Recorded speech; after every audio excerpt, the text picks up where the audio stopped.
There was a palpable silence in my apartment and suppressing. For 3 months the rent was not paid. I had nowhere else to go. My landlord Lawson knocked his eyes, lingering and causing me to shudder. He pursued the R's and made an offer with. I should decline this with icy assurance.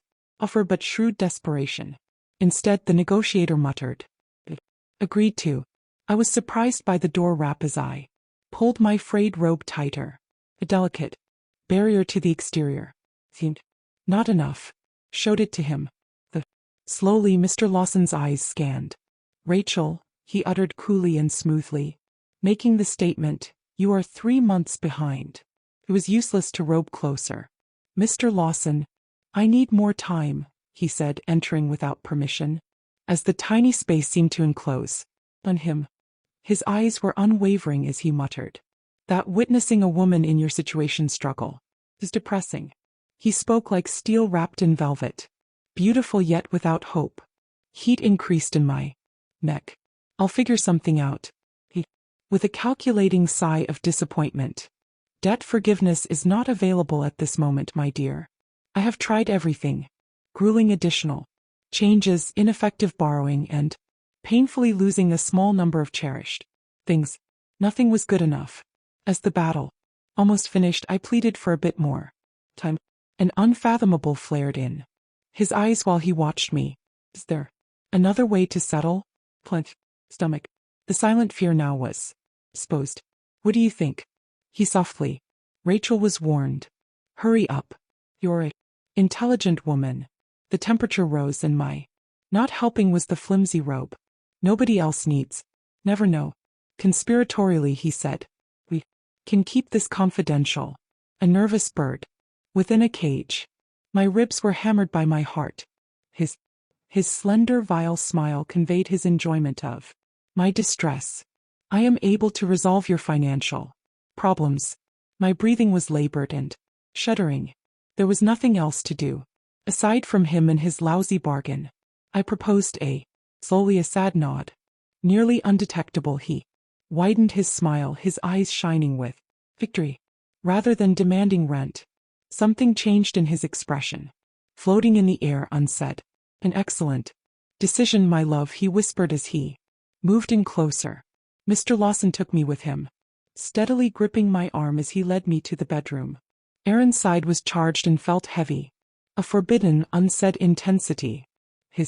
A strong, heavy odor attacked my senses with a primeval quality. Duration was not squandered. He unfastened with care. The buckle on his belt next to the bed. Clink echoing amid the stifling quiet. Rachel, you ought to be aware of what's expected. A lump of ice formed in my throat. I clenched my fists at my sides as I stopped. The way his lips were curved was not a grin. Rachel's surprise is not required. Contract is an concur. In my heart a strange, uncomfortable heat rose. I took a deep breath. As if in a day they knelt down.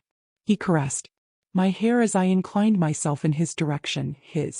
I'm overcome by the scent and warmth. Kissed him hesitantly, nearly deliberately, sharply releasing his breath. My fingers softly tightened in my hair, transferring me. He began to make little noises. This provided me with an illicit pleasure. However, I shouldn't have experienced this. I gave a toxic reaction. His stance tensed and breathing became more rapid. In me he was losing himself. For a moment I felt in command of my doubts as I found an unsettling cadence. He suddenly retreated. His respiration, well, and his calmness was obviously tense. He barely held himself together. His voice said, "Get on top." Tense with haste. I took a seat next to him, tension a little loose in my robe, enveloping the space like a fog. He swiftly took hold of my thighs and squeezed them as though he was learning all the features by heart. He said. His black eyes were fixed on me. I reached down to join him. I caved in. The significance of the situation, the decision created, and I shut my eyes as the quiet engulfed us. With a moan he touched my thighs. You feel better than you thought you would. I felt a betraying warmth from his remarks. I tried to ignore it. Commercial agreement. I shifted an intense, undeniable joy that pulsed via my body's unwillingness. My body was a traitor, eager and longing, frightening me. I bit my lip in an attempt to seem impartial, a constant, unrelenting. Every action caused the heat to coil and spread. He pleaded with Rachel. Proceed. His voice was strained. Take me seriously. I was directed by his firm hold. My speed increased and my respiration became, as he had instructed, shallow and uneven. Every movement generated a fresh wave of illicit feeling which makes it challenging. Must act like you don't feel this. He grinned, as if he could see right through my act. Such as this, whispered. My breath was a lie. As I accelerated, I hiccuped. Conflict between us grew while he tightened his hold and ascended in the ideal position to meet mine. Driving cadence. I clenched my teeth to conceal my body's reaction. Keep going. He snarled, losing his temper, and just stared at me, observing each motion and unspoken feeling. I pressed my claws into his chest, holding fast as a powerful pleasure was about to overtake me. The body tightened and the breath jerked beneath me. With a last trembling sigh, as he reached his height, I was grasped by hands. It came seconds later, shaking from the abrupt ferocity, as I fell against him with my body continuing to hum from the aftermath. I held back my tears and concealed my face. We lay, their skin wet, breathing heavily and warm. I sat on the edge of the bed and gradually abandoned him. Since I had nothing to say, I didn't. Understood in my heart the truth. In opposition to all odds, I loved every second of it. Of course, he had.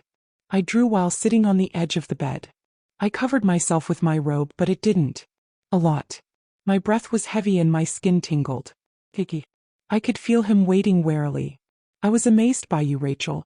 His tone was slick and amused once more. You appear to have more fun than I thought you would. Feel like my stomach is burning. Ignore. Just a bargain, I muttered.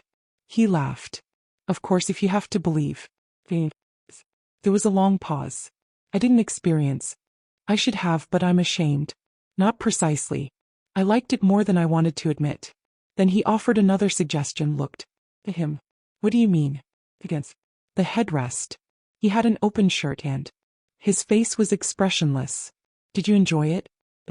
Of course you did. Guys with discernment would pay a high price for you. My body tensed. You're joking. Not even close. I was watched intently. They are not required to be, as you stated, exhausted. You might make money from this ability. I gasped for air. That varies. This was reasonable. Unspoken. I give up. What exactly? He smiled. Only a favor. For amusement only. My thoughts were racing as I turned away. I ought to have been disgusted. He was, so I wasn't. Correct. I liked it. Now the possibility of repeating, of being desired, in charge, and producing something out of nothing made sense. You have a choice, he remarked, getting to his feet and buttoning his shirt. You don't have to agree. If you do, I know two men who would be willing to pay a lot for a night in your company. A chilly rush through me. Instead, two swallowed forcefully of a straightforward no. It was challenging. How? A lot? He smiled. More than your lifetime income in a single evening.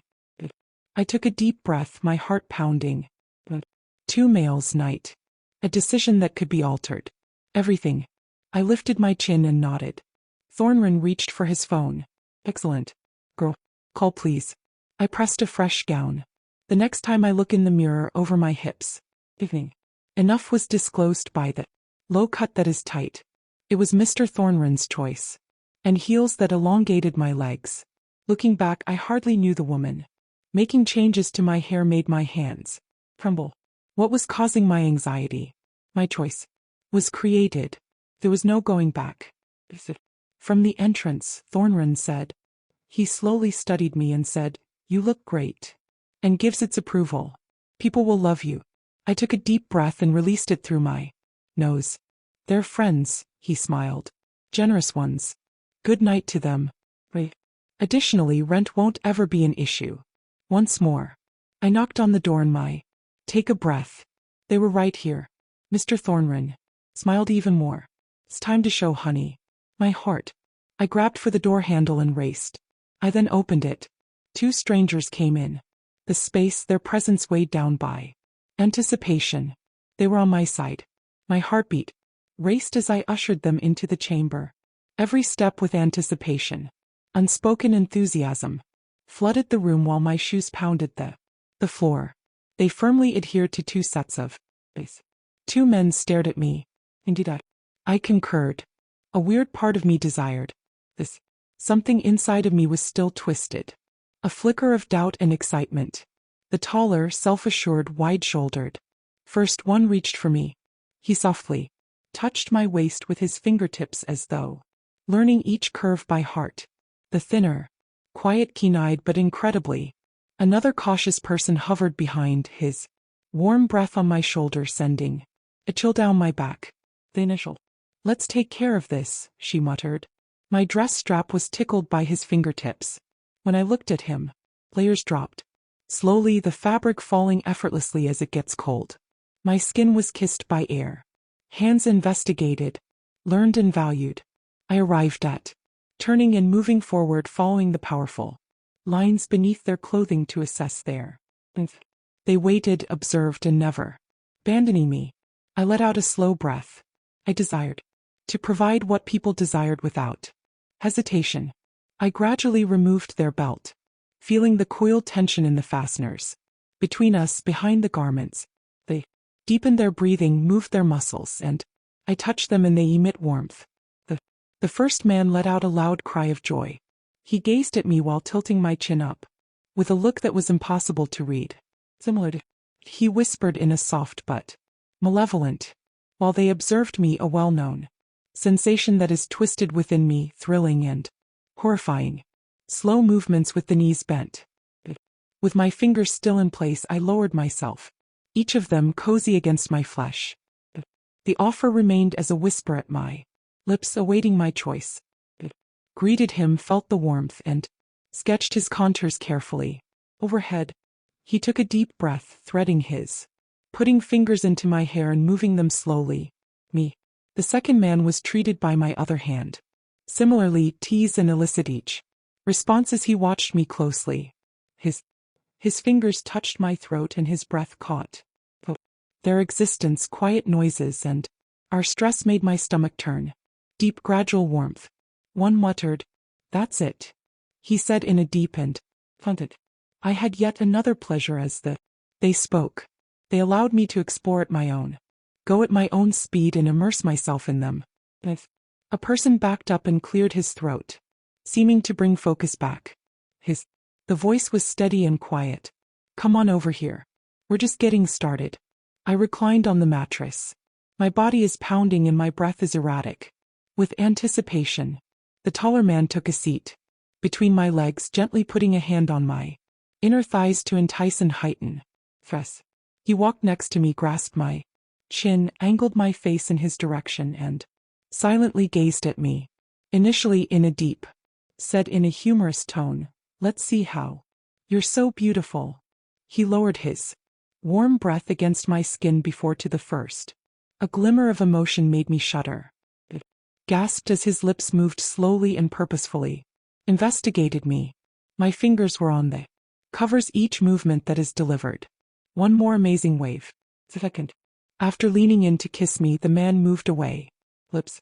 I took him in, allowing his warmth to consume me, suppressing my voice as we both felt ecstatic. They relocated. Just when I needed it, one was tearing me apart with his mouth as the other pulled me in closer. His fingers threaded my lips into the kiss. Hair and remaining near me. Said in a whisper, "She's amazing." Devotion. I wasn't anxious or hold on. They noticed my longing. They led me with ease, placing me like they knew what I needed. I followed their example in the dark light, my heart pounding. The other man, who had been patient, observing and waiting, proceeded behind me and used his ready for more hands on my waist. It was a quiet, knowing voice. I scarcely had Time to respond before he continued, gradually sending a strong, persistent warmth that flows through me. As my body adjusted to, my breath caught as I looked at him and my fingers snugly over the covers. He whispered, gently keeping me close and moving slowly as though savoring each moment. The first man came over to me with his fingers, stroking my jaw and grabbing my interest. He murmured, "I want to feel you." I opened my mouth to greet him, sensing. He said, his breath steady, his heat. Fingers and palm stroking my cheek. My hair is tangled. Suddenly they led me while their heartbeats sank, one maintaining the stability of my body in the other. Focusing on him, I groaned, silently, resulting in the man before me to flex his fingers and take a sharp breath. On my body, behind me, the second man altered, his rhythm more flowing, and I gasped once again as the warmth filled me. Someone muttered, "Don't you adore it?" Purposefully teasing. I gave a little whimper. Every action my body makes is an indictment of me, as well as sound. As I did, I relished each and every moment. They weren't complete. They raced me once more, moved me with ease, and led me to where they wanted me to be. Now, his hands on my head above the first man, hips supporting me, his eyes locked with mine. With a hint of joy on his lips, he said, "I'll check to see how much you want." This, squeezing harder to steady me. I inhaled as I sank into him, warmth in the stretch, gently causing my spine to tremble. As I shifted away from him, his head retracted into the cushions with a low moan. The second man went on behind me. My back curve was tested and caressed by fingers, awaiting my response. An abrupt inhalation filled me with a sense of anticipation creeping through my gut. Doubt became need. He's attractive. He leaned closer and hit my ear with his breath. "Take your time. I'll assist," he said. I tightened, adjusted, and exhaled gently. As he proceeded, he was accepted. We heated up, spreading and settling in. Flawless time. The narrative is over. One groaned. Such as that. I couldn't tell who spoke. It was so preoccupied with their motion, touch, respiration, and subsequent bodies, in time with mine. One gripped my hips while the other pushed in closer, more accurately, and managed. The pressure rose, slowly in waves, quickening my respiration. When it became more snug, "You're fantastic." But reverent and raw, the other said in a whisper. Observe her caressing my back and causing me to shudder. Absorbed in it, I was no longer suppressing. The last deep tug sent warmth and released me, crashing in waves through my body. From beneath me, he took a short breath, his body and fingers piercing my skin. His pulse slowed and he tensed, and a low groan behind me, keeping me solid with his grip as he released his grip and followed, panting. The boundless instant turned to warmth. Silence descended throughout the room, spared for our steady breathing. The calm aftermath brought new information I never thought I'd like it or want more, but life is cruel. Stripped me of my facade, imposing an awareness that I didn't want but was unable to. It was not about being correct or incorrect, nevertheless about confronting one's complicated, frequently conflicting information at the end. I did not choose this path, it was mine.